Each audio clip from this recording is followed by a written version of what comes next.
जब से prime minister Modi साहब आए हैं वहाँ पे, और जिस वक्त में हम हैं, आपने $50 बिलियन कहाँ से इकट्ठे करके देने हैं? इंडिया जो है वो तकरीबन उसने 5 महीने के अंदर कोई $1 बिलियन की जो है वो एप्पल जो प्रोडक्ट है, एप्पल फ़ोन जो है ये उसको एक्सपोर्ट किया है।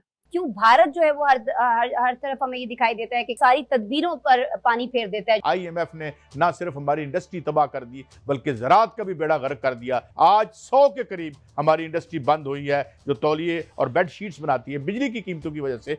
अब ये इमेजिन कर लें कि कितने बड़े पैमाने पे जो एप्पल है वो अपने ऑपरेशन जो है वो कर रहे हैं।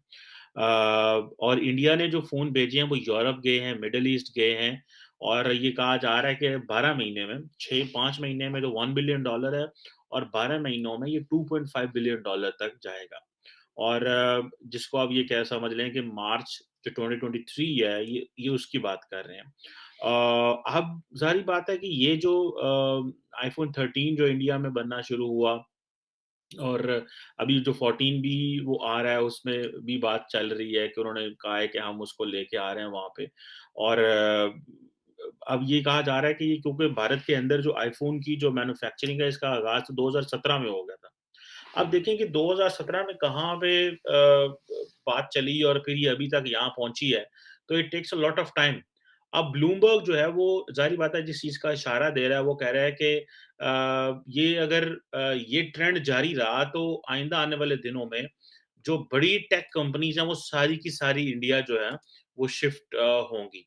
अब ज़ाहिर बात है कि जो आईफ़ोन 14 है उसके अंदर जो टेक्नोलॉजी है और जो बहुत सारे सिक्योरिटी फीचर्स जो मुतारफ़ कराए गए हैं अब जो ज़ाहिर बात है कि वो इंडिया के लिए और ज़्यादा वो चीप होगा क्योंकि वो नेट मैन्युफैक्चरर हैं। अब जब इतनी बड़ी आईटी की कंपनी जो है वो इंडिया में बैठी हुई है और बाकी कंपनीज़ भी इंडिया में आ रही हैं, तो आप इमेजिन करें कि जो टेक इंडस्ट्री है उसकी जो प्रेज़ेंस है, उसकी इकोनॉमी पे इतना असर ये होगा कि एक तो है एक्सपोर्ट होगी, दूसरा उनको ये फ़ायदा होगा कि वहाँ पे जो जो नेट जो यूज़र्स हैं, वो उसको एक बड़े पैमाने पे इस्तेमाल करेंगे, टेक्नोलॉजी सस्ती होगी।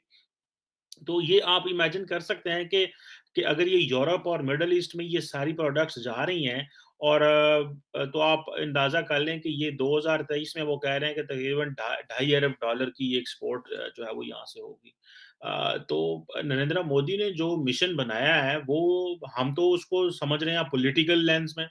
इंडियंस ने नरेंद्र मोदी को देखा है इकोनॉमिक लेंस के अंदर और मेरा ख्याल है यही वो चीज़ है जिसको शायद पाकिस्तान को थोड़ा-सा इसको इस लेंस से भी देखना पड़ेगा कि भाई you just can't look India from political lens all the time. You have to look it from other lens.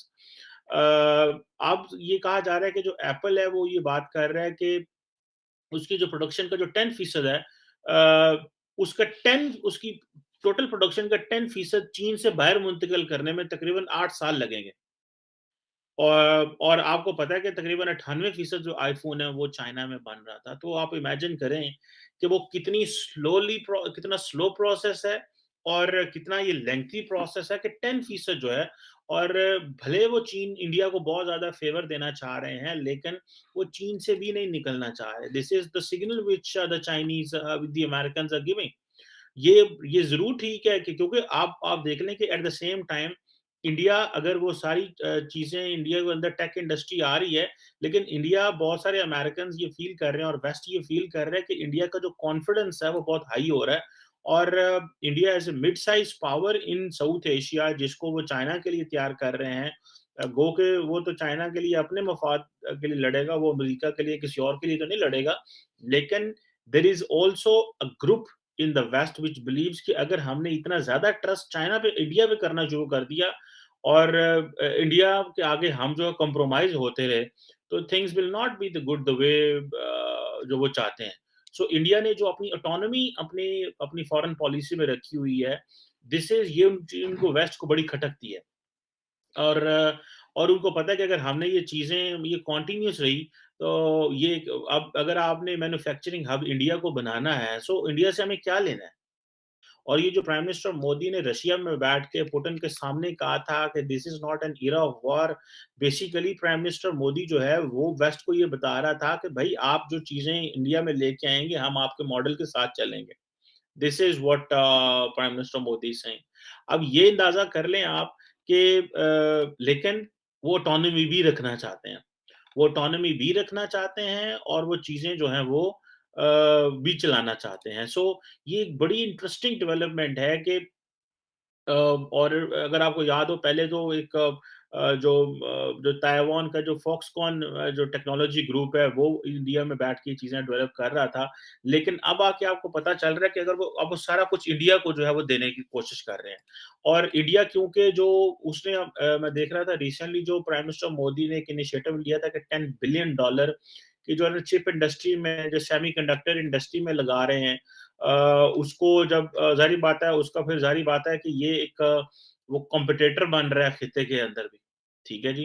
अब और मज़े की बात है कि ये सुनने में आ रहा है और जो मैंने शायद देखा भी था, ऐसे मुझे याद आ रही है कि जो मोदी जी का जो होम स्टेट है गुजरात, वहाँ चिप्स की तैयारी की जाएगी। So how jealously every state in India guards its interest. हर जो स्टेट है इंडिया के अंदर किस तरह जेलसली अपना गार्ड करता है और मोदी जो है वो इंडिया के अंदर तो बहुत कुछ देने को दे रहा है, लेकिन वो जो गुजरात को भी बहुत कुछ दे रहा है। और ये क्योंकि सेमीकंडक्टर इंडस्ट्री में India is putting their foot in, तो ये एक तकरीबन एक बड़ी बिलियन डॉलर इन्वेस्टमेंट है। ये कोई छोटी-मोटी चीज़ नहीं है क्योंकि दुनिया का जो मुस्तकबिल है वो इस चीज़ से जुड़ा हुआ है। और इसीलिए इंडिया ने जो सेमीकंडक्टर इंडस्ट्री है, ये जो सेमीकंडक्टर बनाने वाले हैं, उनको दिखाने के लिए कि इंडिया कितना इंटरेस्टेड है, उन्होंने $10 बिलियन का एक इकोनॉमिक पैकेज जैसे मैंने पहले कहा उसका ऐलान किया था। और ज़ाहिर बात है ये सारे जो मैन्युफैक्चरिंग है वो यहाँ पे होगी। So India basically at the same time is also challenging it, ये जो इसके चीन, ताइवान और जनूबी कोरिया जो है उनको भी चैलेंज कर रहा है और उनके साथ कॉम्पीट भी करेगा। सो अब आप इमेजिन करें कि that will basically force India कि वो अपनी जो पोजीशन है रशिया के ऊपर वो तब्दील करेगा। ये नहीं हो सकता कि इंडिया वेस्ट से सारे इंसेंटिव भी ले जाए और अपनी पोजीशन भी चेंज ना करे। इंडिया को अपनी पोजीशन चेंज करनी पड़ेगी। The reason behind is because वो वेस्ट ने क्वेश्चन मार्क लगा दिया है, लेकिन इन रिटर्न इंडिया उससे उससे क्या खर्च कर सकता है? क्या इंडिया एक टफ डील ले सकता है पाकिस्तान के ऊपर? मुझे नहीं लगता कि टफ डील ले सकता। That is not that I am a Pakistani, because जो वेस्ट है वो पाकिस्तान को बहुत सारे लेंस से देखता है, लेकिन इंडिया जो उसके लिए जो प्राइमरी जो चीज है वो ये है कि किस तरह इंडिया के अंदर एक इकोनॉमिक रेवोल्यूशन आए, किस तरह इंडिया के अंदर एक मैन्युफैक्चरिंग रेवोल्यूशन आए, ताकि at the end of the day लोगों को जॉब्स मिले। और एक तो जॉब मिले, दूसरा ये है कि जो जो मार्केट है, जो इंडियन मार्केट है उसको थोड़ा सा बूस्ट मिले, लोग को रोजगार मिले। पॉपुलेशन बहुत ज्यादा है। अब मैं देख रहा था एक पाकिस्तान में, I will share that report in detail with you, कि जो पाकिस्तान के बारे में एक अटलांटिक काउंसिल यूएस ने एक रिपोर्ट जारी की है पाकिस्तान के टेक इंडस्ट्री के हवाले से, टेक स्टार्टअप के हवाले से, कि पाकिस्तान जो है उसके अंदर एक ग्रोइंग कल्चर ऑफ इनोवेशन आ रहा है। और लेकिन दुनिया की अटेंशन नहीं है क्योंकि वहाँ पे वो जो बेसिक इंफ्रास्ट्रक्चर है वो नहीं है। मिसाल के तौर पे गवर्नमेंट ऑफ पाकिस्तान का ये प्लान है कि हम $3 बिलियन की जो टेक एक्सपोर्ट है वो करेंगे बाय 2024, जो कि बहुत कम है। भाई $262 बिलियन तो अभी अभी है। तो ये जो है अगर जो मैक्रो इकोनॉमिक एनवायरनमेंट जो है दुनिया का वो तब्दील नहीं होता, और उसमें भूचाल रहता है, मामलात खराब रहते हैं, डोमेस्टिक पॉलिटिकल स्टेबिलिटी रहती है, तो पाकिस्तान का ये जो डोमेस्टिक स्टार्टअप इकोनॉमी का ये सारा जो सेटअप है, ये बहुत ज़्यादा अंडरमाइन होगा। अब पाकिस्तान के अंदर जो इकोसिस्टम है टेक्नोलॉजी का, ये बहुत कमज़ोर है और बड़े कम शहरों में है। कराची, लाहौर में थोड़ा बहुत है, इस्लामाबाद में है। अदर दैन दैट ये कहीं सर्वाइव नहीं करता। और अगर इतनी फ्लक्चुएशन दुनिया में आती है, देखें इंडिया तो उस फ्लक्चुएशन से बाहर निकल गया। हमने भी कोविड को देखा, इंडिया ने भी कोविड को देखा, चाइना, अमेरिका सब ने कोविड को देखा। जीडीपी ग्रोथ रेट माइनस में चला गया, लेकिन at the end of the day जैसे ही हालात बेहतर हुए तो वो 7% क्रॉस कर गए। हम वहीं पे 3 पे बैठे हुए हैं क्योंकि हमारे यहाँ पॉलिटिकल अनसर्टेनिटी बहुत ज्यादा है। हम इन चीजों में फंसे पड़े हैं कि भाई इस क्राइसिस से कैसे जो है वो हमने डील करना है।